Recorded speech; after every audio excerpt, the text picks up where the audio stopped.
భార్గవి గారు, మీరేమైనా అడుగుతారా? నిచ్చెన చేసుకొని భార్గవి గారు, అమ్మగారు నేను నిన్న చెప్పేది మీరు నిజాన్ని అలాగ కాకుండా మీరు ఖండించవచ్చు. అలా ఏం లేదమ్మగారు, ఖండించడానికి ఏం లేదు. మీరు చెప్తున్న వాస్తవాలు చెప్తున్నారు, ఎలా ఖండిస్తాం?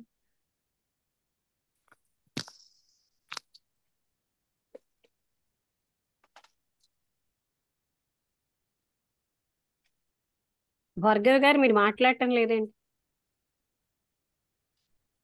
అమ్మగారు వినిపించలేదా? నేను మాట్లాడుతున్నాను. మాట్లాడుతున్నారా? నాకు వినబడలేదు ఇది. ఉమ్. మీరు అన్ని నిజాలే చెప్తున్నప్పుడు ఎలా ఖండిస్తాం అమ్మగారు? ఖండించడానికి ఏం లేదు. నిన్నటి భయాన్ని ఈ రోజుకు మోస్తున్నాము, ఈ రోజు మోసేదాన్ని రేపటికి ఇంకా రేపటికి కూడా మోస్తున్నామని చెప్పారు అమ్మగారు. మనస్సు చేసేదంతా ఆ మనస్సే. ఆ మనసే.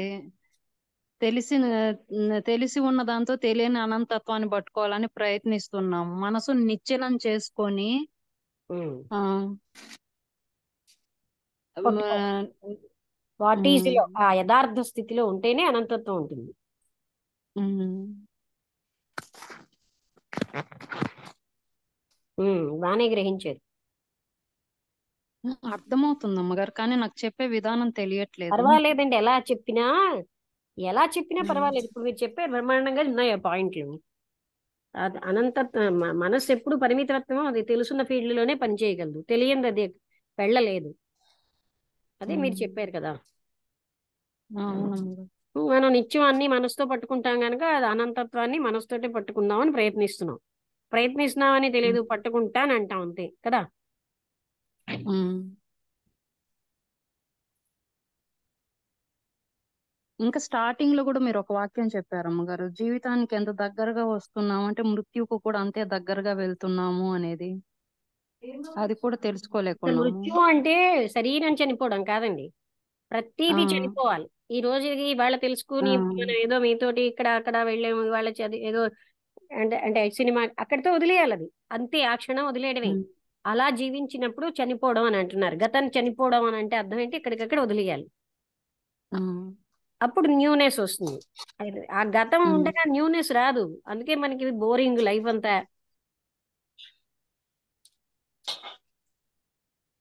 ఏది కూడా క్యారీ చెయ్యొద్దు అనేది అర్థమవుతుంది. చేయడం వల్ల ఏంటి? మన జీవితం ఎక్కడికక్కడ మనకి వదిలి. సృజనాత్మకంగా లేదు, నిత్యనూతనంగా ఉండదు. ఉమ్, ఉమ్, అదే ఆయన ఈ క్షణం, ఈ మూమెంట్ కూడా నెక్స్ట్ మూమెంట్ కి తీసుకెళ్ళొద్దు అంటున్నారు. ఆల్రెడీ అది పాస్ట్ లోకి వెళ్ళిపోయింది.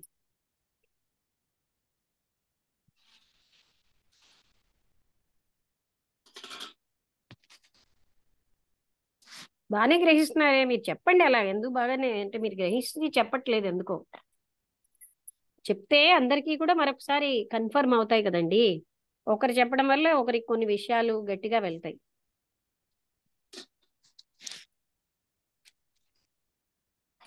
శారద గారు చెప్పండి, ఇంకేంటి? అదే మేడం, ఏం చెప్పాలో అర్థం కాలేదు. మనం అవన్నీ వీటి వల్లనే ఇంత దుఃఖం ఇంత తెచ్చిపెట్టుకుంటున్నాం అనేది అర్థమవుతుంది.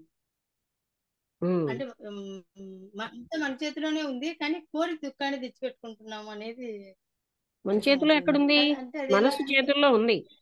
నేను మనస్సుని అనుకుంటే కదా. మనస్సు ఆడే డ్రామాలో మనం అవునవును దాన్ని బానిసలుగా పనిచేస్తున్నాం. మనసుకి చక్కటి బానిసగా. ఎవరికి బానిస అయినా లేకపోయినా మనసు బానిసతనం చేస్తూనే జీవితం గడిపేస్తాం. కానీ ఇది అసలు ఏది మనస్సు తత్వము ఏది అనేది అసలు ఇంకా అంతా అదే కూర్చున్నప్పుడు వేరేది అనేది ఎక్కడ మనసు తత్వంతో అన్ని కనిపించట్లేదు. చేస్తున్నామండి. మనసు లేని పని ఎక్కడ అవునవును చేస్తున్నాం? మేడం, అదే అది లేని స్థితి అనేది కనబడట్లేదు మేడం, అందుకే అది ఏది అర్థం కావట్లేదు. అందుకే మనస్సుకి బంట్రోత్ అంటున్నాను. కూర్చో అంటే కూర్చుంటాం, అవునవును. గెంతంటే గెంతుతాం, వెళ్ళంటే వెళ్తాం, పడుకో అంటే పడుకుంటాం. సో పెద్ద బంట్రోతు అవునవును. మనసుకి. అవును మేడం, మొత్తం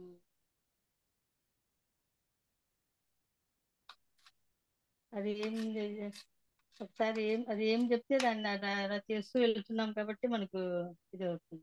మనం మొత్తం మనసే ఆవరించినప్పుడు ఇంకొక దానికి ఎక్కడ ఇదే అనుకున్నట్లేదు.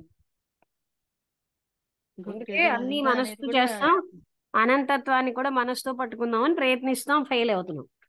ఫెయిల్ అవుతున్నామని తెలియక పట్టుకున్నామని భ్రాంతి చెందు, అది కూడా భ్రాంతిలో పడేస్తుంది మళ్ళీ. ఇదిగో నువ్వు పట్టుకున్నావు భగవంతుడిని అంటుంది. అవునవును, అంత భ్రమలోనే అనేది అర్థమవుతుంది. అది మనసు డ్రామావే. అది కూడా అసలు అది అన్ని అది చేయని పని అంటూ ఏమీ లేదు. మొత్తం అన్ని ఫ్యూచర్ ని అన్ని లెక్క కట్టేసి లేనిపోనివన్నీ ఊహించి మళ్ళీ భయం తెచ్చి అన్ని గందరగోళం, జీవితం గందరగోళం అవ్వడానికి కారణం కూడా అదే ఉంది. అవును, కరెక్టే. ఉమ్, అంతే అది. అర్థమైంది కదా? అంటే ఈ క్లాసుల వల్ల ఉపయోగం ఉన్నదా లేదా? చాలా మేడం అసలు ఇది తెలుస్తుంది మేడం, వాట్ ఈజ్ వాట్ అనేది అసలు మనం చేసేది ఏది అనేది తెలుస్తుంది. అనంతత్వాన్ని అసలు ఆ చిన్న చిన్న ఆకారాల్లోకి తీసుకొని వచ్చి మనం ఎంత పెద్ద తప్పు చేస్తున్నామో తెలుస్తుంది. అందుకే శంకరాచార్యులు వారు నన్ను క్షమించండి అని అడిగాడు భగవంతుడిని. నేను నిన్ను, అనంతుడివైన నిన్ను ఒక కోవిలలో విగ్రహంగా పరిమితం చేసి చూడ్డానికి వచ్చాను, నన్ను క్షమించవయ్యా అని అడిగాడు. అవును, మనం కోవిల్లో విగ్రహం చూడకపోతే పాపం వచ్చేస్తుందని మనం వెళ్తాం, చూస్తే పుణ్యం వస్తుందని. అది నేను చేసిన పాపం అని ఆయన అడిగాడు. అవునవును, ఏమంటారు?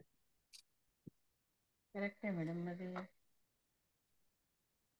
అంటే మేము ఈ కనకదార స్తోత్రము, తర్వాత ఈ అన్నపూర్ణాష్టకం అవన్నీ అవన్నీ శంకరాచార్య జాగ్రత్తగా పీఠం వాళ్ళు రాసేట. చేస్తున్నాం. నెక్స్ట్ శంకరాచార్య వస్తారు కదా ఆ అవునవును, పీఠానికి. అదే మీరు చెప్తే మేడం, లేకుంటే అది మేము నాకు అలానే అనుకున్నాం. తత్వవిధానంద గారు లెక్చర్స్ లో విన్నాను. అవునవును మేడం, మేము అలానే అనుకున్నాం మేడం. తత్వవిధానంద గారు అంతా ఎటువంటి ఆయన అంటే, కూలంకషంగా అవును, తెలుసుకుంటే గాని ఏది చెప్పని వ్యక్తి. అన్ని శాస్త్రాలు ఔపోసన పట్టారంటారే అలాంటి వ్యక్తి ఆయన. అవును, నేను విన్నాను మేడం కొన్ని. వింటే కూడా ఇప్పుడు ఆయన కానీ చెప్పారు. అలాంటి అలా స్టాండర్డ్ ప్రశ్నిస్తే వ్యక్తులు చెప్పినప్పుడే కదా మనకు అర్థం అవుతాయి.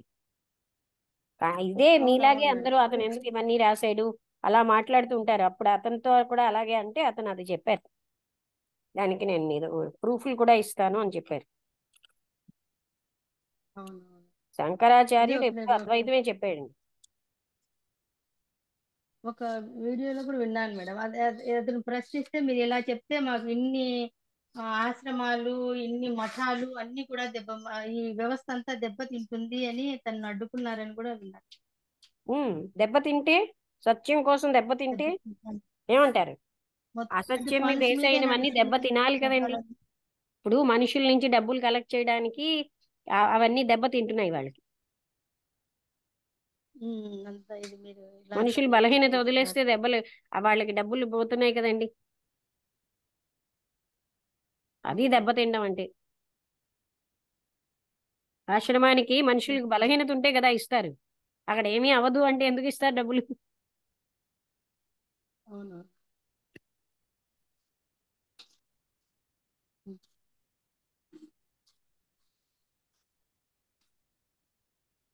మన అది బలహీనతనే పుణ్యకార్యం వాళ్ళు అని క్యాష్ చేసుకుంటున్నారు. అవును, అవును, అది పుణ్యకార్యమా కాదు అని తెలిస్తే అంతా మానుకుంటారు కదా మేడం. అదే కదా, అందుకే అడ్డుతున్నారు. అవును,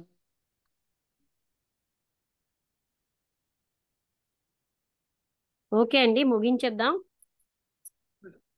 okay madam, thank you. Okay.